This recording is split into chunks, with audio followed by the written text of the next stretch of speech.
México tiene hambre de inversiones, hambre de crecimiento, pero hay un hecho muy paradójico. China en el año 2019 invirtió en el mundo 190.000 millones de dólares. De esos, aproximadamente digamos, el 15% fueron a Latinoamérica, y de esa cantidad a México apenas le llegaron 180 millones de dólares, menos del 2% de la inversión en Latinoamérica de China. ¿Qué está pasando? ¿Por qué nuestro país no atrae inversiones de China? Para hablar de este tema tenemos con nosotros a Amapola Grijalva, que es presidenta de la Cámara México-China. ¿Cómo estás, Amapola? Y a César Fragoso, que es el presidente ejecutivo de Toyoy, una empresa, un fondo de inversión chino para traer inversión a la empresa privada. Amapola, ¿qué está pasando? ¿Por qué no tenemos inversiones chinas en México? Tres factores. Punto número uno, México no ha hecho bien su tarea de promover en aquel país. Creo que ahí nos falta una fuerza para poder colocar en el mercado a México como una opción. Número dos, México no está listo para recibir inversión porque no tiene una cartera de proyectos suficientemente aspectada, suficientemente estudiada. No tenemos un portafolio de proyectos banqueables. Y número tres, yo creo que también China tiene que acercarse un poco más a México y conocer de la fuente directa las verdaderas oportunidades y talentos que tenemos en México.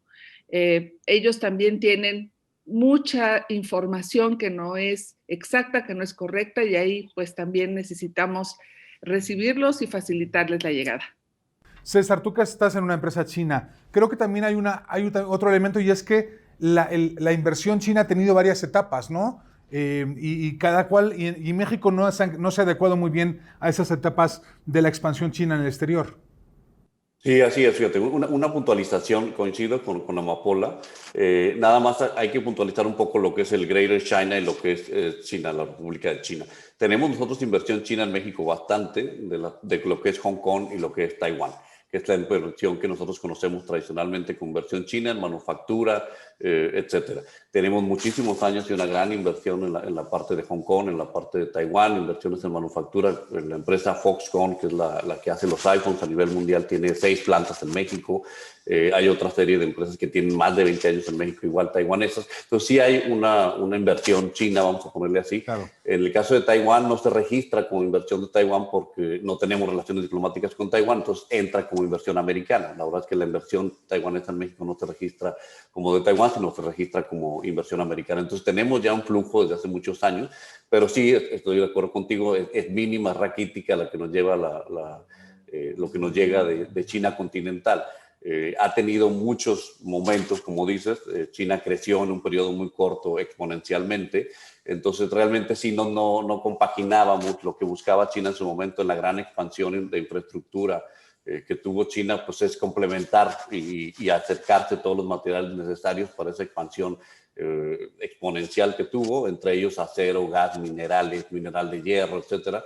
Y eso a eso se abocó, a traer esas materias primas del exterior. Entonces invirtió muchísimo en Australia en tema de minas, invirtió muchísimo en África, muchísimo en Sudamérica, que son los grandes proveedores, y de ahí se detonó el famoso intercambio sur-sur que le llamaban, ¿no? De la parte sur del mundo a China, ¿no?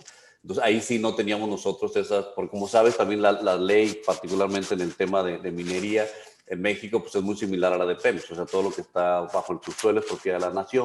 Entonces, por ejemplo, tú das una concesión a alguien, pero no necesariamente es el dueño del terreno, entonces tenías todo el tema ejidatario, complicadísimo en México ese tema, y por eso no se detonaron las inversiones en la parte de minería como lo fue Perú, por ejemplo. Perú es un gran benefactor, tuvo gran beneficio de las inversiones en la parte de minería, igual que Argentina, etcétera. Nosotros no hemos en esos momentos, no teníamos lo que China buscaba, pero como lo habíamos platicado, la verdad es que yo creo que para un mediano plazo estaremos ya, por el tiempo en el que se encuentra ahorita China, recibiendo esas inversiones. Amapola, vemos que hay un diagnóstico, tenemos unas razones por las que no hay tanta inversión. ¿Qué está haciendo la Cámara México-China para resolver este problema? La embajada china, supongo, o el consulado chino estará, supongo, tomando ciertas decisiones, y el gobierno mexicano supongo que estará hablando con ellos. ¿Cuáles son las soluciones que están sobre la mesa? Mira, hay un momento muy importante que se ha generado a partir de un trabajo de décadas en el que se ha elevado mucho el nivel de la interlocución. Yo creo que eso ha ayudado tremendamente. Y ahora la Cámara tiene un grupo que le hemos llamado The China-Mexico Investment Task Force. Y ahí tenemos la participación de los fondos, como el Fondo Tuyoy que representa César, está el Fondo de América Latina con China, está el Fondo México-China, está ICBC, que es el banco más capitalizado del mundo, está Bank of China en su filial de México, y están también otros bancos con operación local de muchos años como HSBC y otros. IFC, que es el organismo operador del Fondo México-China, también está presente, y ahí lo que estamos tratando de hacer es de poner de pie iniciativas que estén en condiciones de recibir financiamiento. Es muy importante decir que muchas de las iniciativas que busca el capital chino no están listas para su inversión en México, ya sea en el ámbito de infraestructura, lo que acaba de mencionar César, que es muy importante. Se ha hablado mucho de que si en México hay la reserva de litio más grande del mundo, etcétera, etcétera. Hay esas cosas que se dicen y que están en la prensa, hay que acotarlas.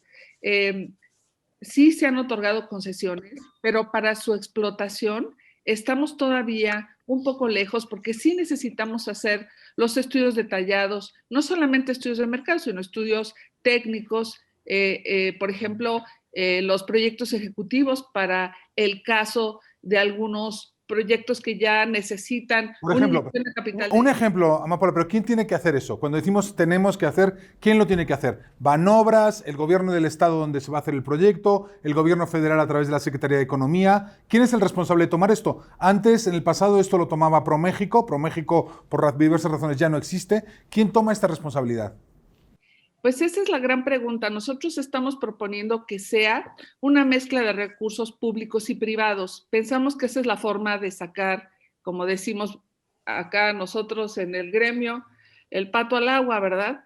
Porque se trata finalmente de que tengamos condiciones para que incluso los proyectos a nivel de gran visión estén bien calculados, estén profesionalmente y técnicamente soportados, ya se trate de validar una tecnología o de tener claridad sobre cómo están estructuradas las fuentes de repago, cómo se van a otorgar las garantías y una serie de elementos que son sustantivos para que los dineros fluyan. Esta parte nos está faltando, entonces sí tiene que haber una combinación de los intereses, tanto públicos como privados, porque además necesitamos algunas adecuaciones en términos de la ley, a veces la ley local, a veces el sistema general.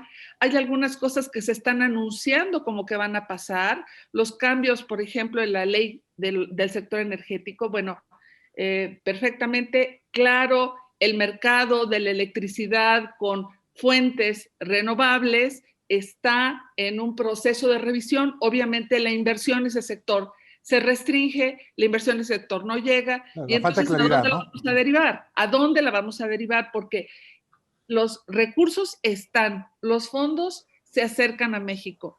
¿Qué vamos a hacer al respecto? Pues ponernos a trabajar muy en serio, y sí necesitamos una coordinación con gobiernos estatales, hasta con gobiernos municipales en algunos casos, con el gobierno federal y también con los fondos que ya existen, más el sector privado interesado en estar presente en estas inversiones. Insisto en la cifra, 2% de la inversión de China en América Latina, de la China continental, cayó en México. Es muy poco, no es nada. Ahora bien, César, tú representas un fondo que trae otro tipo de estrategia, que no es necesariamente infraestructura. Estás viendo cómo invertir en empresas o cómo buscar socios mexicanos. ¿Puedes contarnos un poquito qué hace Toyoy y qué obstáculos has encontrado y dónde has encontrado, eso sí, más oportunidades? Claro, mira, con muchísimo gusto. Toyoy es el primer fondo chino en México, pero estoy seguro que no somos el último, somos el primero, pero van a llegar varios. El capital, como ustedes lo saben, está ahorita en Asia.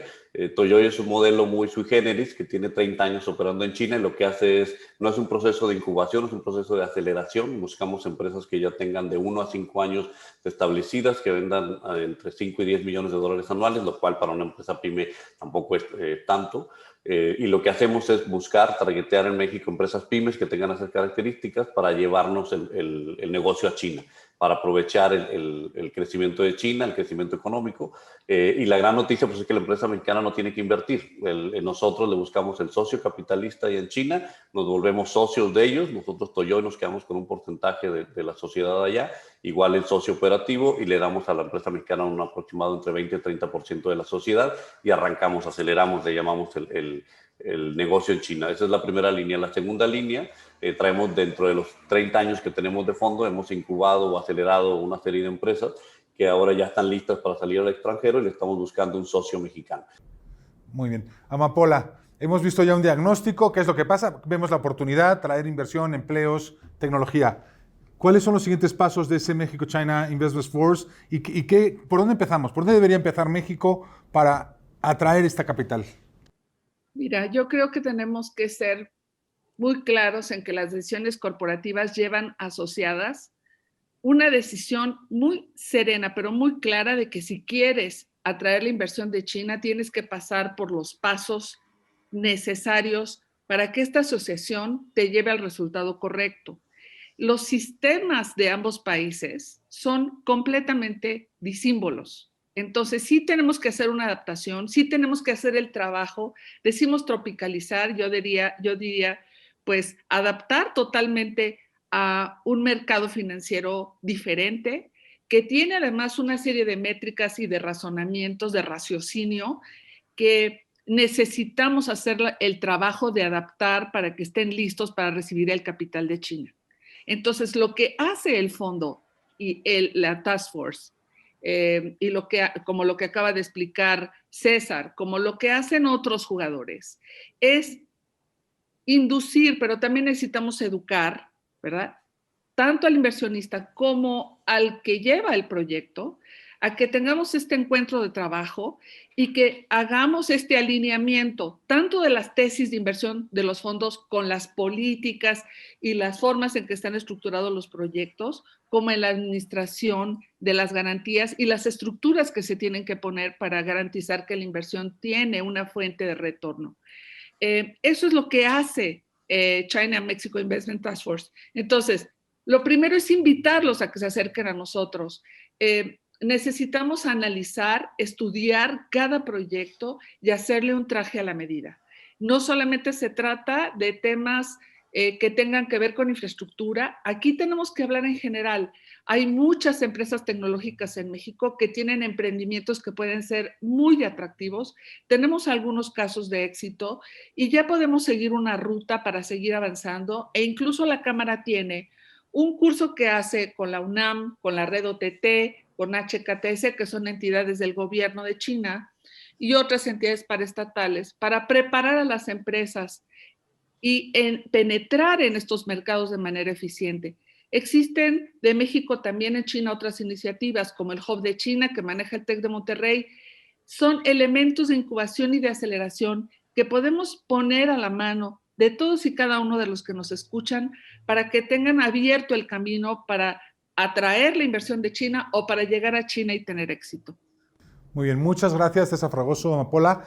Aquí dejamos esta invitación en la mesa, una invitación tanto a las empresas mexicanas pymes y de todos los tamaños, como a los gobiernos estatales que tengan proyectos interesantes, a acercarse a la Cámara México-China, acercarse pues, a la organización que dirige Amapola o a Toyo, y en el caso de las empresas, para ver cómo pueden atraer estas inversiones o expandirse en China, uno de los mercados, bueno, sin duda el mercado más interesante del mundo. Pues gracias por esta entrevista. No se vayan, seguimos después del corte.